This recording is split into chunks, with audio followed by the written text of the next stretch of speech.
Welcome to our channel. My name is Tracy. I'm the keeper of the home here at 4D Farms, where we are all about faith, family, home, and farm. I hope you find something on our channel that will encourage you and inspire you on your journey. Be sure to give us a thumbs up, hit like and subscribe, and be sure to turn that little notifications bell on so you'll get notified every time a brand new video is uploaded. We hope to see you in each and every one. Thanks for watching. Hey y'all, welcome to today's video. Today's video is I am going to be demonstrating about 4 to 5 different techniques for gathering material. That is like sometimes on little girls, puffy sleeves, ruffles. Oh my gosh, these little girls love their ruffles. And then like waistlines where you have a bodice that is attaching to a skirt that is gathered around the waistline. And there are so many different ways that you can gather. You can practice each one of these techniques with the machines that you have or the means that you have. Some is done by hand, some is done by a single needle sewing machine, some is done by a serger if you have a serger. So come along with me and I'll show you about 4 to 5 different methods that you can use to gather fabric. I would suggest before you tackle a big project, practice each one of these to see which one that you like the best and according to your means that you have before you get started on a big project and you mess up and then you have to wind up ripping out stitches. Yes, we've all been there and done that. And then also know that different fabrics are going to gather different ways. So come along with me and I will show you about 5 different ways to gather fabric. Okay, the first way of gathering is the old-timey way, y'all. Before the machines were invented, the way the pioneers had to do it, Ma Ingalls had to do it when she was making those pretty little dresses for Laura and Mary and Carrie and little baby Grace. So, and anyway, the first way, y'all, needle and thread. I hope you can see that thread because it's like a cotton thread. You want to thread your needle, double it. Don't just do one strand, double it. Tie a knot at the end because you want to secure it, okay? You're just going to do a running basting stitch. A basting stitch is just long stitches, okay? Start at the end of your fabric, the top that you're going to be gathering, okay?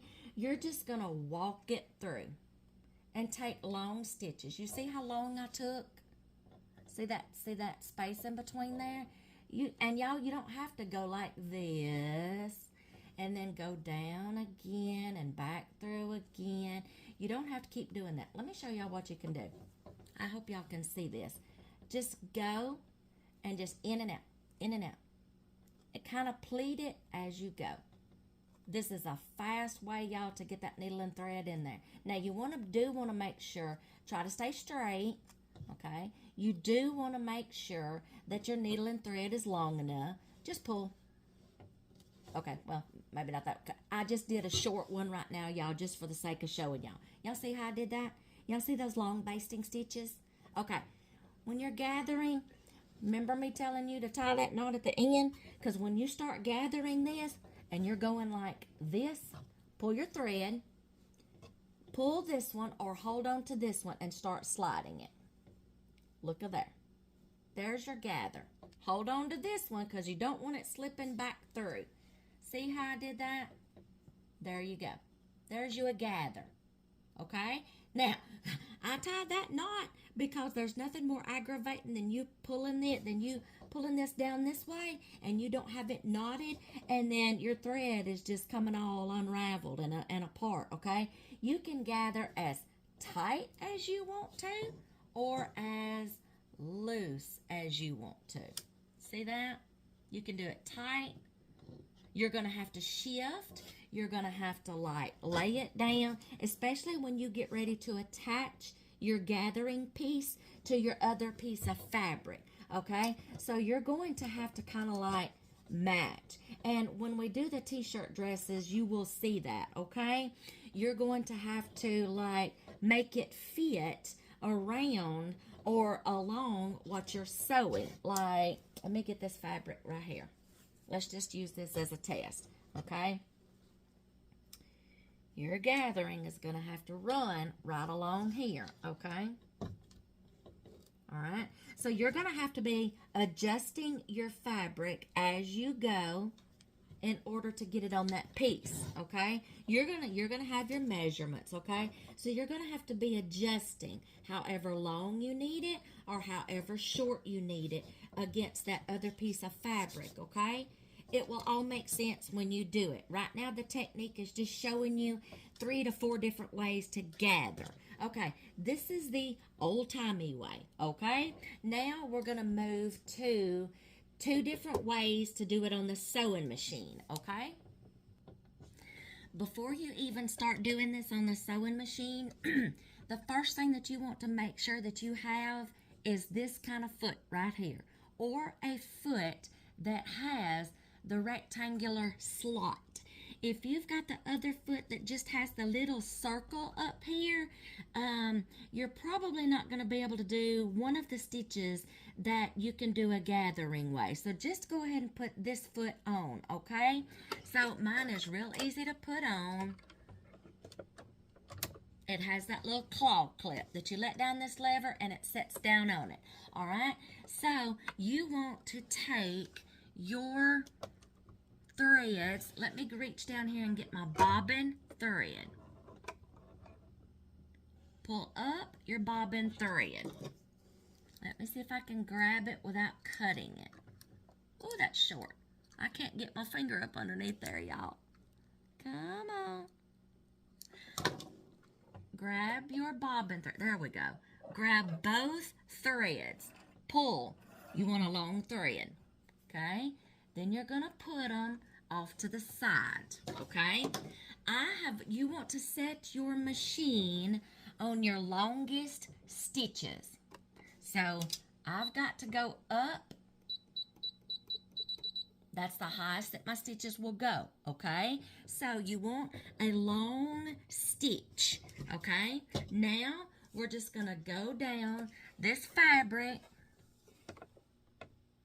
You want to do at least a 5/8 inch, somewhere along in that area, because you want to be able to see this when you get done sewing your gathered piece to your flat piece. You can go back and rip these stitches out, okay? So, where's my presser foot? Let me find my presser foot and get it turned around. It's all cockle-whited up under the table. All right, so now we're just going to do a long straight stitch, okay? Okay, so let's do a long straight stitch. All the way across.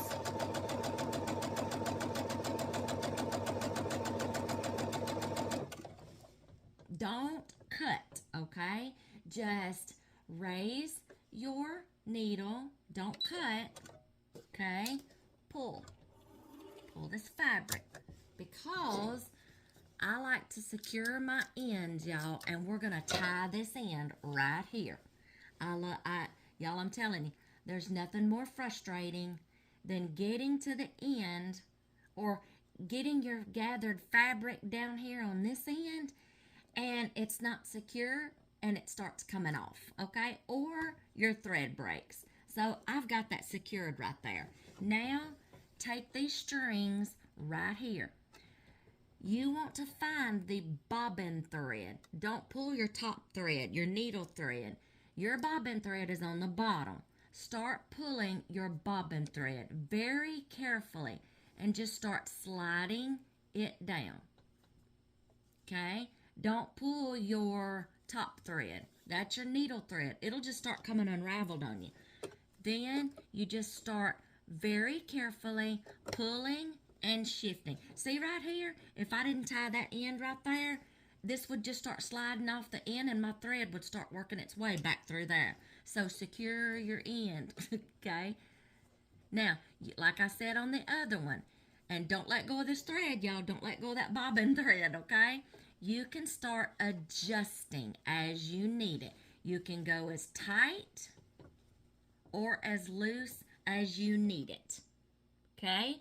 Now, you can do 2 rows if you want to. Majority of the people do 2 rows. But y'all, if you're very careful and you secure and you don't break this thread, to me that's wasting thread, okay? Because it's going to get ripped out anyway, so I want to conserve my thread.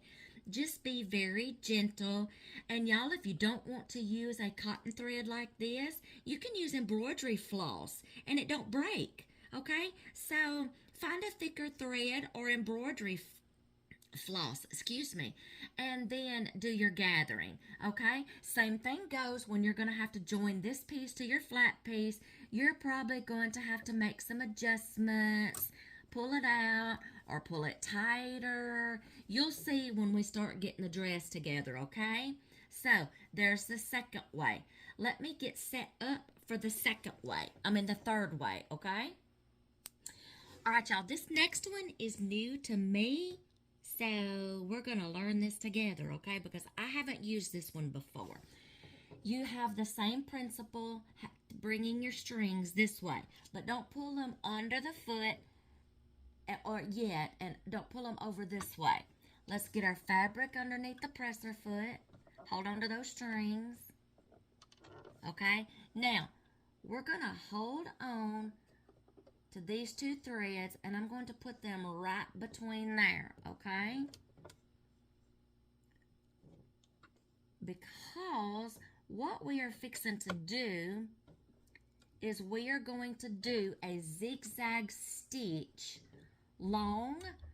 Set your machine on a zigzag stitch and lengthen your stitches, okay? We're going to be hopping over these 2 threads right here. Okay, let's see if we can do this, because like I said, y'all, this is new to me. So let me adjust my fabric. Okay, I'm going to put my needle down. Now let me make sure both of my, okay, there we go. You want both of your threads going down this way under your foot. Put your foot down. Okay, both of my threads are under my foot. Don't stretch it, just keep it straight. Sew in a straight line, and you're going to hop over this thread. Where's my presser foot? And we're going to do long stitches, okay? So let's try this. Let's see how this works. This is why you want that rectangular window on this foot. One day I did not change my presser feet, and I had the one that just had the little round circle in the middle for the needle to just go straight up and down, and let's just say I broke a needle, okay? So we're going to zigzag over this stitch. It came across. Okay, let's zigzag over this. Whoop, okay, I'm getting a little wonky here. Make sure, let's just see how this goes. Oh, I should have done a little longer stitch. I'm running out of room. Okay, I'm going to have to stop right there, y'all, because I didn't leave a long enough tail. Make sure you have a long enough tail to cover the length of fabric you're going to be sewing. Pull both threads, needle and bobbin, and find the one, the thread that you sewed down, that you zigzagged across. Oh, I think I'm going to like this, y'all. Take those 2 tails, y'all. It's supposed to be longer, okay? That's the first mistake I just learned. Okay, the string that you zigzagged over, take both of them, bobbin and needle thread, and just start oh, I like that, y'all. That is simple. And you have your 2 strands right there. Okay, so if one breaks, you've got, oh, I like that one, y'all. That was quick. Look at that. That was easy. If one string breaks, then you've got your other one. That one was easy. Okay, I just learned another way to gather, and we learned that together. Okay, so next time I'll just have to remember to pull my strings out further before I start zigzagging across those stitches. I like that one, y'all. Okay, so there's 3 ways. Let me show you a way now to gather on your serger. Okay, if you have a serger, my serger tells me to do this. When I'm getting ready to gather my fabric, I have a 4-thread overlock serger, not a cover stitch. I won't get into the difference between those two, okay? But in my owner's manual, it tells me to set my upper loopers and my lower loopers to, that's going to be these needles down here, not your 2 needles here. Upper looper and lower looper. To set them on 3. They're on 3. Then it tells me to set my differential feed all the way up. And that's as high. No. Yes. All the way up. No. I'm going the wrong way, y'all. 2.0. Okay? All the way up. I'm backwards, so I went backwards. Okay. So I'm setting my differential feed all the way up to the highest that it will go. The higher the number, the tighter the stitches, okay? And that's what I want because I'm gathering. So we're going to turn this around. Watch how simple this is. I'm going to let my presser foot up. Y'all, this table's going to get a little bouncy, but I'll try to go slow, okay? Where is my presser foot? Every owner's manual will tell you different kind of stitches you can do on your serger, okay? Just look through your owner's manual, okay? So I'm going to go very slow.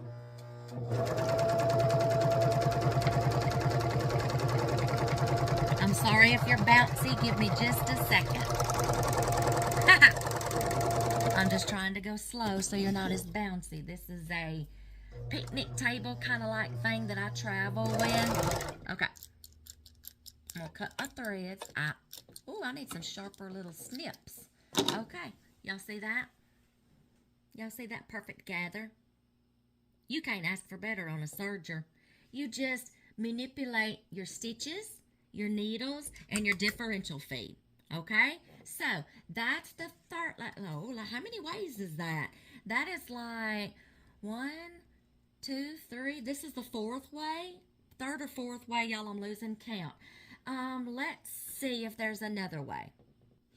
Okay, I had to go back and look in my notes that I took before. There is another way, y'all, that you can gather on your serger, but I don't really like using it because I've done it one time and I had trouble and I didn't like the way it looked. You can grab your 2 needle threads like this and just pull them tight as you're sewing. Like, hold them, pinch them, pull them tight. But I didn't like doing that, y'all, because one of these needles, the thread would come undone. It would slip out of the hole and break my thread. So, if you like that, you can research that way some more.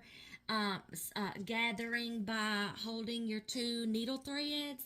So, Google search or something, and then 2, it got a little tight the closer I got to the end, and it was kind of like hurt my finger a little bit. So I don't really like that method. So I showed you the old-timey way, needle and thread. Then I showed you 2 ways on the single needle machine, sewing machine, and then gathering by doing your upper looper and lower looper and your differential feed. So that's 4 different ways to gather right there. If you don't have a serger is my number 1 way to gather from now on. Now, one thing I want to point out, even if you use a serger, that's a pretty gather, but you may need it tighter, okay? You may need it tighter. You can find your 2 threads. You can start unraveling your serger thread and find those 2 threads that you can start pulling. And I haven't done this, y'all, but one time because I needed something a little tighter before. but you start unraveling your serger threads. You find those 2 threads, upper looper and lower looper, that you can start pulling, and you can adjust your thread. Okay, I got it a little tight right here, and I've only done it one time, but normally what I'm sewing on, this is the right amount. It's got a little knot in it, y'all. When you are having to unwrap, there it goes. There's one of them right there. If I pull carefully, I can start manipulating this. But I don't want to pull too tight because I've only got a hold of one thread. I don't want to break it. But you find those 2 threads at the bottom that you can start pulling and gathering it tighter and manipulating and moving your gathering down and making it closer. There is 4 different ways to gather, okay? Serger is my favorite, but if I need it tighter and you know, I can do it on the sewing machine. And that one way where it zigzagged across the rope, I kind of like that one, y'all, so I just taught myself something new. So there is 4 different ways to gather a piece of material. I do want to point out another tip. There's differences in your fabrics according to how they're going to gather. This is a thicker cotton fabric, okay? I'm going to have to do this one on the sewing machine because when I tried to gather it on my serger, it didn't gather as well. So it depends on the fabric that I'm sewing as to how well it's going to gather and how I'm going to have to do it. This one was a thinner fabric, so you see how much better it gathered. Now this fabric, like I have the sheer fabric on my blouse, y'all, that one's really going to gather because you see how thin it is? That one's really going to gather. So know your fabrics, thickness, thinness, sheerness, as to which method you're going to have to use. I want to show y'all one more little technique. If gathering is just not your thing, you can actually join something together and make it look like it has a gathered look by pleating it. When you pin your 4 sections together, side seams together, and your center fronts and center backs together, you're going to have all this extra material here, okay?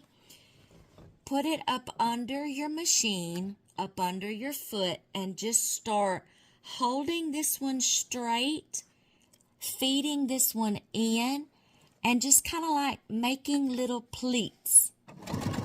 Slow down. Just little pleats to where it just kind of evens out. Don't make them big pleats, just enough to give it that gathered look. Okay? Because this material right here, I really had trouble getting it gathered and I really got frustrated. So I said, you know what? Let's do the pleat look. So then, you know, what you're going to do is you're just going to take like little pleats and just walk over each one very carefully, okay? Oh, that one just came out, didn't it? And just kind of just feed it in there and just make pleats every once in a while. Don't stretch this one, okay? And then just make little small pleats. That's it. Probably just one more in between these 2 sections. I'm going to have to use both of my fingers, y'all, here just for a second. Don't sew over your finger, okay? And just make like that last little pleat before I get to that pin. Okay? And I'm going to do all 4 sections this way because this material was just a little harder to gather, okay? So there's another way. Just start making little pleats. Hold this one out. Don't stretch it. Just hold it out. Make sure you're not sewing any of your fabric up in your pleats. You're going to hold this one straight, feed this one in as you go, like this, until it's all drawn up like you need it to that next point, okay?